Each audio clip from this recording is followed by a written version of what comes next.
Hey, welcome everybody. Happy Veterans Day, dear, and to all the veterans out there. November 11th. Hey, it's 1 o'clock in the afternoon here, but especially for all of you that are watching us on the West Coast, it's 11 o'clock on the West Coast. And the official start of Veterans Day is actually on the 11th hour of the 11th month. And that's when it's observed. And also happy Veterans Day to all the veterans. Happy Veterans Day to all the patriots in the company, in the country, because I'm very, very happy that you were either a veteran or you were not a veteran. But several years ago, and I don't really know where it started, maybe if somebody knows, you can let us know. They started saying that people were either veterans or non-veterans. But there's an awful lot of non-veterans who support veterans, support all the activities of veterans. And somebody said, you know, they are true patriots. So there are a lot of organizations, and I am members of several of those, where the members are either veterans, military veterans, or patriots. We need them as well. And they are looked upon equally. And we veterans very much appreciate those patriots, because those are the people that stand and take off their hat and put their hand over their heart when they go to a sporting event and they play the national anthem. Those people are patriots. And all, you don't have to be a veteran in order to do that.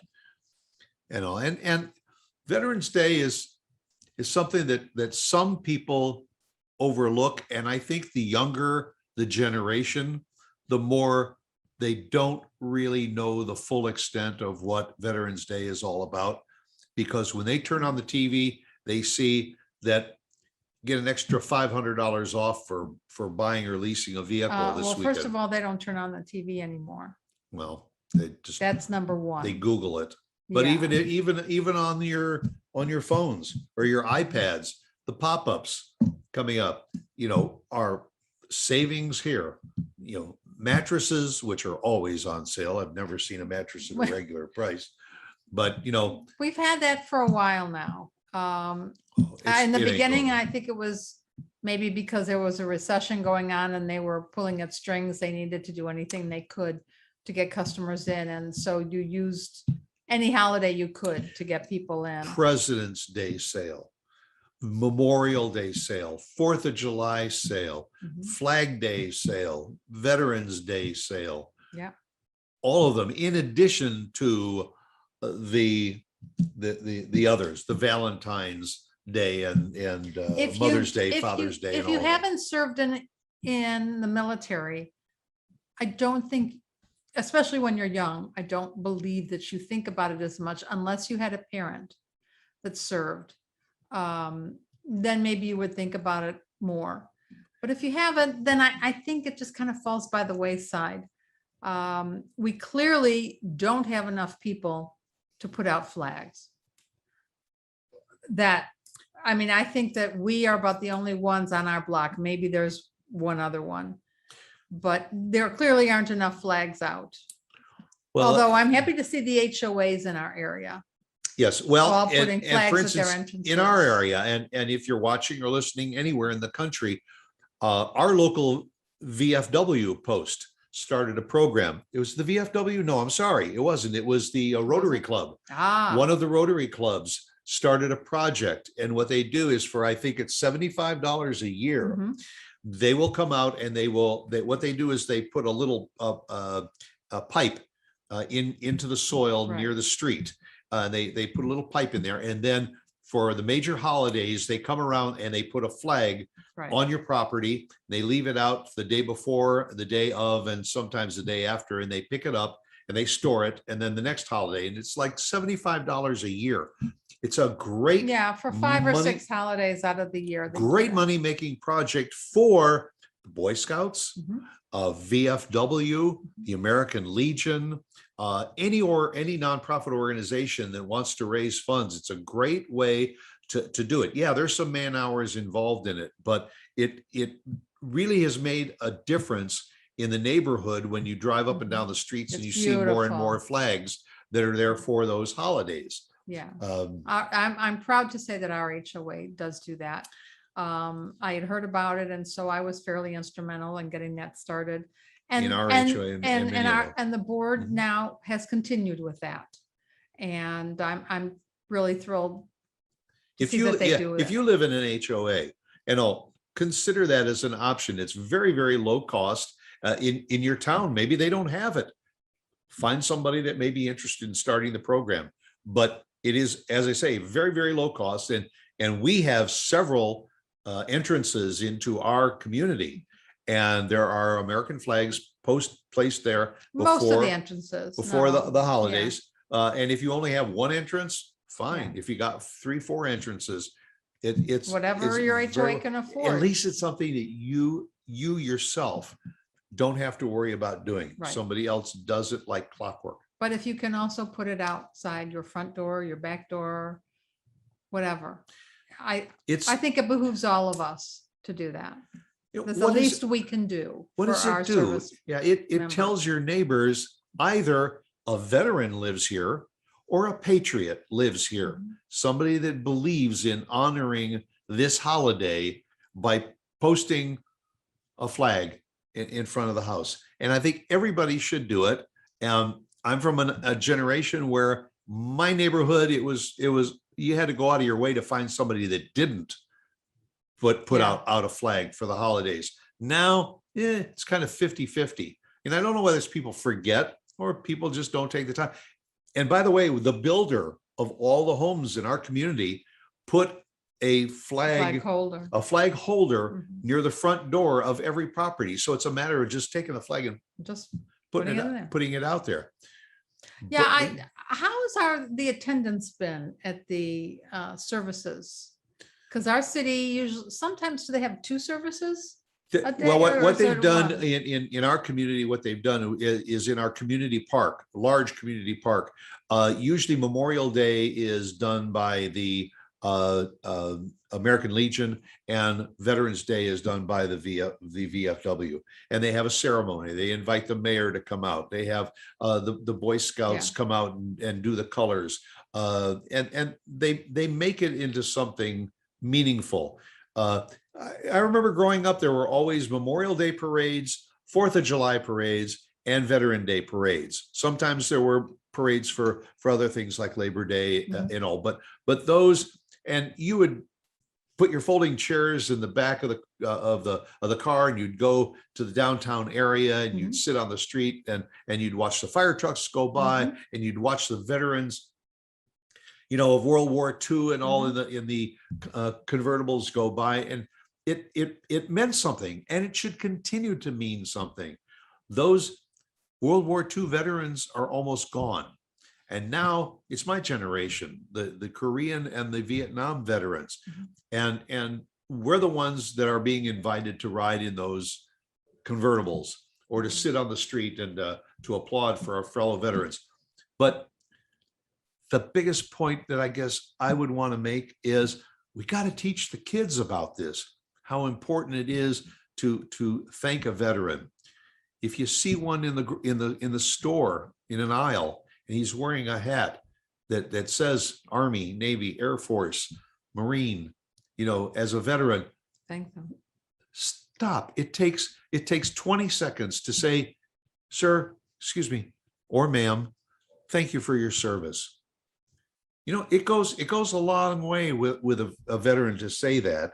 And I have gone even so far as to stopping a police officer or a firefighter that I see at a sporting event or in a store and just say, thank you for what you do for our community. It takes so little time. And and it means so much. Yeah, and when they say, I appreciate you saying that. I do, because I appreciate when somebody says to me, thank you for your service, because my response usually is, are you a veteran also? And if they say, no, I'm sorry, I'm not. You don't have to be sorry, because I say to them, well, that's fine. You're a patriot. And thank you very much for being a patriot. That's right. That's all it takes. That's what that's what it's all about. How do you feel being the wife of a veteran? and all. Was this something that when we met and because you met me not too long after I got out of the service Right. and all, but you have grown with me and these organizations and all. And how does it feel being the wife of a veteran? And I am so proud of you. I mean, And words I know can't you're not- express. I know you're not just saying that. No, I- words can't express how proud I am of you and what you did and that tough year that you put in Vietnam for all of us. For all of Yeah. us, people who you don't know, thousands, millions of people that you don't know, and what you had to go through in Vietnam. And those young men that, and frankly, I never, ever thought that after Vietnam, we would ever see anything like that happen again. And then we ended up in Iraq and Afghanistan, and the Iraq war and the Afghan war, and our presence over there is over, and we left. And you can't say that it was a war that was lost. It was just, we went to do a job, we did the job, and unfortunately, the outcome wasn't the way we wanted it to be. We had hoped that the people that we were there to assist would have taken on the responsibility, and you can only be there so long. That's what the French did before us in Vietnam, and that's what we did when we were in Vietnam. War is not the kind of war today, is not the kind of war that was a century or so ago. Wars are not fought with a line in between the good guys and the bad guys or whatever. And I'll step out on a limb and say, I don't think that there is a winnable war out there. There is not a winnable war, because a generation from now will continue to fight for their beliefs. And there are far too many differences of beliefs in the world, and that's going to lead to war. But any young person, male or female, that ever put on a uniform to serve this country, whether it is in a war situation or peacetime situation, they deserve our respect for taking the time out of their life to serve their country. In some countries, it is mandatory. For instance, Israel. Right. Every young person in Israel must serve in the military. It's not an option unless there's a medical reason. In the United States, most people serve voluntarily because they want to. If it's in a war situation, sometimes they do get drafted and all. But there are benefits for serving too, because you get benefits for serving as a veteran. But the important thing is, it's a growing experience. It helps young people grow. They see the world through different eyes after serving in the military. They seem to interact with other people, whether it be in a business situation or just life situations. You react differently having served in the military. It's an education in itself, in more ways than one. But I think the one thing you asked, how I felt as the wife of a veteran, and yes, extremely proud. Words can't even express how proud I am of you and what you did. But I think it hurts me terribly to know that when you came back, you weren't appreciated in the beginning. We weren't recognized. Right. We were recognized more as I don't traitors. understand that. I mean, you tell me that and I hear you, but I'm sorry, there's no excuse. But you know what? There are young men and women coming back from Afghanistan and Iraq that are also being treated the same way. Oh, you went over there and fought for that nothing war. What was there to gain? It was all over petroleum rights, and they'll look at them and say, that was a waste of your life going in the military, and especially those that come back missing a limb. Not as bad as Vietnam, but there are still those that feel like this was an unjust war. We had no business going in, and we certainly don't seem to have had any business staying for 20 years. Right. But there are those that have served, and no veteran appreciates what was done you know, to our young men and women and for our young men and women in Afghanistan and Iraq than other veterans. And that's why we all, as veterans, no matter our ages or the era that we served in, we reach out to our brothers and sisters to say, if you need a shoulder to lean on, Yeah. you need a voice to We're there. listen to you, we're here for you. That's what our veterans organizations are here for too. And that's why there's no limit to a time frame, I should say, for giving for your veterans organizations. Keep them in your thoughts. And if there are veterans organizations in your towns and cities and all that maybe need a little help to keep their programs going, like placing flags on veterans graves on these holidays, support it. The price of a pizza could really help a veteran with a tank of gas to get to work. That's right. It's there. I know it. I know it firsthand. I know what the veterans organizations can do for our veterans. And especially now, years ago, we didn't talk so much about PTSD. And it's